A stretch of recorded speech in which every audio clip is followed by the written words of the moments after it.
अस्सलाम वालेकुम गाइस, उम्मीद है कि आप सब खैरियत से होंगे। अल्लाह आपको सलामत रखे, आबाद रखे और मेरे इस यूट्यूब चैनल को लाइक करें और सब्सक्राइब करें और दुआ किया करें व्यूज़ ज़्यादा से ज़्यादा आएँ ताकि आपके लिए मैं अच्छी से अच्छी वीडियो बना पाऊँ। ठीक है। और अब आज की वीडियो में हम बात ये करेंगे दोस्तों, अगर आपने अपनी सेल बढ़ानी है, अगर आप सेलमैन हैं या आप शॉपकीपर हैं, ठीक है, या आप सेल काम करना चाह रहे हैं, तो ये वीडियो आपके लिए बहुत फ़ायदेमंद होगी। सिर्फ आपने 5 मिनट मुझे अपने देने हैं, आप रिक्वेस्ट है आपसे, ठीक है, सिर्फ 5 मिनट। आपकी ये वीडियो आपके जहन को काफ़ी बेहतर बना देगी। ठीक है। तो सबसे पहले तो मेरी वीडियो को लाइक करें और चैनल को सब्सक्राइब कर दें ताकि आपको इस तरह की न्यू न्यू वीडियो मिलती रहें। ठीक है। तो गाइस, अब सबसे पहले बात करता हूँ शॉप की जो कीपर होता है वो अपनी कस्टमर किस तरह बढ़ा सकता है, अपनी सेल किस तरह इंक्रीज़ कर सकता है। दोस्तों, 2-3 तरीके से आप अपनी सेल को इंक्रीज़ कर सकते हैं। सबसे पहले मैं आपको ये बताऊँ, आपने जो जो भी आपके पास कस्टमर आए ना, आपने उससे मोहब्बत से बात करनी है, इज़्ज़त देनी है। अगर वो कुछ कहता भी फिर भी आपने इज़्ज़त देनी है उसे। ठीक है। वो अगर कुछ बोल लेता है तो आपने सब्र करना है। ठीक है। एक तो बात ये है, अपना रवैया लहजा जो होता है वो बहुत बेस्ट, जितना अच्छा होगा उतना बेस्ट होगा। दूसरी बात ये है कि अपने इजी पैसा, जैज़ कैश जो होता है ना, मोबाइल लोड वगैरह और बिजली के बिल ये काम कर लें, जिसकी वजह से एक तो आपको पैसे भी आते हैं एक्स्ट्रा। दूसरा ये होता है कि आपके कस्टमर बढ़ जाते हैं, क्योंकि जब गाइस एक बंदा आपकी दुकान में आता है ना, उसे दिखाई देता है यार इसके पास तो करियाने की आइटम पड़ी है, ये भी चीज़ पड़ी है। एक जब वो आएगा उसे कुछ ना कुछ आपकी दुकान से ऐसा मिल जाएगा जो उसने लेना है, या कुछ ना कुछ वो ले लेगा।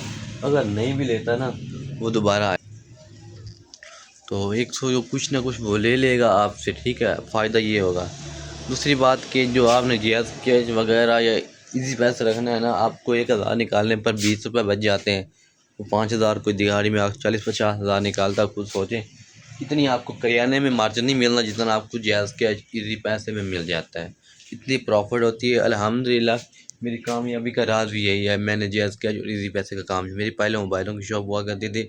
मेरे कस्टमर वैसे के वैसे हैं जिस तरह वैसे पहले थे। ठीक है।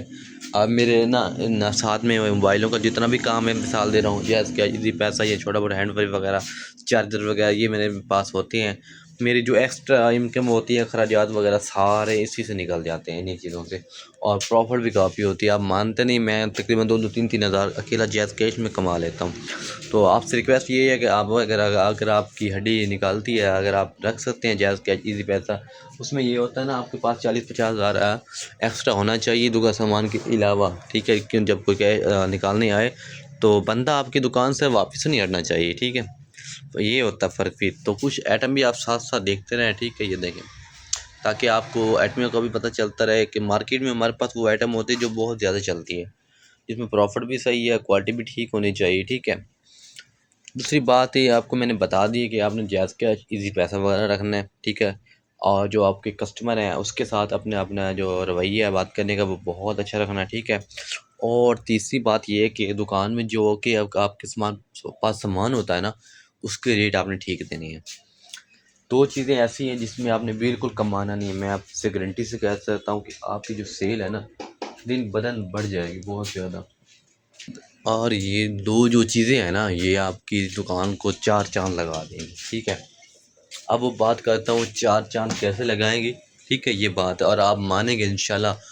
और मैंने इस चीज़ को एक्सपीरियंस किया है, इस पे अप्लाई किया है ये करके कि फ़र्क पड़ता है या नहीं पड़ता, बहुत फ़र्क पड़ता है। सबसे पहले जो हमारे पास चीज़ आती है गाइस, वो आती है चीनी। दूसरे नंबर पर है घी। ये दो चीज़ें ऐसी हैं जिसमें पैसे इन्वेस्टमेंट अच्छे खासे होते हैं, बट आप जितना मार्जिन अगर रखें भी ना, फिर भी आप कमाई नहीं कर सकते। ठीक है। आपने क्या करना है, जो चीनी आ रही है ना, अगर आपको 168 रुपये, आप 170 रुपये सेल करें बस। 2 रुपये रखने, आपने 180 की सेल नहीं करनी। 168 आ रही है, आपने 170, 1-2 रुपये बस शापर के निकालने हैं, सेल कर देनी। जो घी है उसमें 5 रुपये रख लें। ठीक है। या अगर नहीं बचाने, 5 रुपये भी ना बचाएं, मैं ये नहीं कहता। आ कोई बंदा आपके पास आया है ना, उसने 2 किलो चीनी लिया, 2 किलो घी लिया, बस। ठीक है। रेट आपने उसे ठीक दिया है ना। अगर उसने कोई और चीज़ नहीं ली ना, कोई मसला नहीं है, आपको प्रॉफिट नहीं हुआ, अगर 2-3 रुपये नुकसान भी हुआ, कोई मसला नहीं, वो चला गया। ठीक है। जब वो नेक्स्ट टाइम आएगा ना, 2 किलो घी भी लेगा, 2 किलो चीनी भी लेगा, मिर्चें भी लेगा, साथ में तकरीबन जितना भी एक राशन के हिसाब सामान होता है वो सभी वो आपसे ही लेगा, ठीक है। अगर उस दिन आपने उसे दिया होता है ना 180-90 रुपये, 450 अगर मार्जिन रखा होता 20-30 रुपये, तो जो आज आपको बचत आ रही है ना, अब मैं आपको बताता हूँ कि मिर्चों में कितनी प्रॉफिट है। मिर्च में मेरे ख्याल में 100 वाले पैकेट में 50 से 40 रुपये मार्जिन एक पैकेट में है मिर्च में। हल्दी में इतना है, और धनिया में इसमें भी ज़्यादा होता है, 60-70 रुपये मार्जिन होता है। ये जो चीज़ें एक्स्ट्रा होती हैं इनमें प्रॉफिट भी होता है, और कस्टमर बोलता नहीं है। साबुन वगैरह हो गया, इन चीज़ों में प्रॉफिट इन चीज़ों में लिया करें। जो ये चीज़ें होती हैं इनमें कोई प्रॉफिट नहीं आती, ठीक है। अगर आप निकालना भी चाहें नहीं निकाल सकते, मैं आपको गारंटी देता हूँ, क्योंकि ये ना चीज़ें दोनों चीज़ें ही ऐसी हैं, इसमें बंदा प्रॉफिट की रेशो जो है ना ये इतनी कम है और निकाल भी नहीं सकता, शापर भी नहीं पूरा होता। इसलिए आपने आपने चीनी घी का रेट बहुत कम रखना है, बाकी आइटम भी गौर रखनी है, उसमें भी ज़्यादा किसी को नुकसान नहीं देना, ज़्यादा किसी को ना डांग नहीं मारना, पंजाबी में बोल रहा हूँ, ठीक है पंजाबी हम, ठीक है। ताकि वो उसे ये ना लगे यार ये मेरे साथ ज़्यादती कर रहा है, ठीक है। इधर से कम करके इधर से ज़्यादती कर रहा है। रूटीन के जो रेट है वो ही रेट शेयर करें और उसके साथ, ठीक है। फिर आपकी सेल आपकी ना बढ़े तो मुझे कहना क्यों, ठीक है। ये फार्मूला मैंने भी खुद अप्लाई किया है। और अपनी चौथी बात ये है कि अपनी दुकान हमेशा भर कर रखनी चाहिए। और जिस तरह मैं अभी आपको दिखाता हूँ, सामान तकरीबन ठीक पड़ा, बहुत अच्छा पड़ा, ठीक है। अब ये वाले साइड ये निकालनी है, इसी की वजह से मैं ना ये देखें ना, मेरे ये रैक खाली पड़े हैं, ठीक है। ये रैक खाली पड़े हैं, इसमें माल नहीं पड़ा। वो मसला ये है, ये रैक पड़ा है, इसमें ताले वगैरह पड़ी हैं, ठीक है ना। तो वहाँ से सामान उठाना इस तरह बड़ा मुश्किल होता है, मैं लगाता नहीं हूँ। और सामने भी है, ये मसला बहुत ज़्यादा होता है, ठीक है। मैं आपको बता रहा हूँ, मेरे खुद खाली पड़े हैं, बट मेरी मजबूरी है, मैंने ये दीवारें निकालनी है, शॉप को बड़ा करना है। बस थोड़ा मसला चल रहा है, वो ख़त्म हो जाएगा इंशाल्लाह। और हम जो इसकी दीवारें हैं वो इंशाल्लाह निकाल लेंगे, फिर हम एक सेटअप के साथ अपनी शॉप को एक लुक देंगे इंशाल्लाह, ठीक है। आपकी दुआ चाहिए, बस थोड़ा मसला है वो हल हो जाएगा। फिर हम इसको ना एक कर देंगे, दुकान को 2 दुकानों तीनों एक कर देंगे लेंटर डालकर, ठीक है। फिर मज़ा आएगा दुकानदारी करने का। ये मेरी जो शॉप है बहुत छोटी लगती है दूर से, ठीक है। तो गाइस सपोर्ट किया करें, अपनी दुकान को भर कर रखा करें अपनी, ठीक है। और अपने रेट ठीक करें और चीज़ें वो लेकर आएँ जिसमें मार्जिन भी है और चीज़ क्वालिटी वाले भी है, ठीक है। तो शुरू में काम कम होता है, बाद में काम बढ़ जाता है, बट सब्र के साथ सब कुछ होता है, ठीक है। कस्टमर पर गौर दिया करें, कस्टमर को रिस्पेक्ट दिया करें, कस्टमर को रेट सही दिया करें।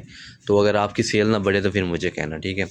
अब बात आती है दोस्तों दूसरी, कि जो सेलमैन है वो अपनी एक सेल को किस तरह बढ़ा सकता है, ठीक है। मैंने दोनों बातें करनी थी, ये वीडियो मेरी लंबी हो रही है आज की, ठीक है। तो गाइस जो सेलमैन है ना वो अपनी दो कामों से अपनी सेल बढ़ा सकता है। एक तो वो उसे सब्र करना होगा, सेलमैन बस 2 काम करके अपनी जो सेल को बढ़ा सकता है। एक तो उसे सब्र करना पड़ता है, क्योंकि जब नया नया कोई काम करता है ना इंसान, तो जब एक दुकान पे जाता है, हमने काम नया नया शुरू किया, हमें भी पता है, कुछ तजर्बा हमें है सेल मैने में भी।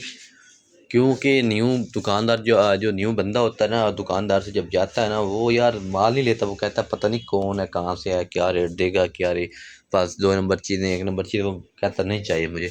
दूसरी बात ये है कि उनके पास माल पड़ा भी होता है, ठीक है। ये मसला ये होता है।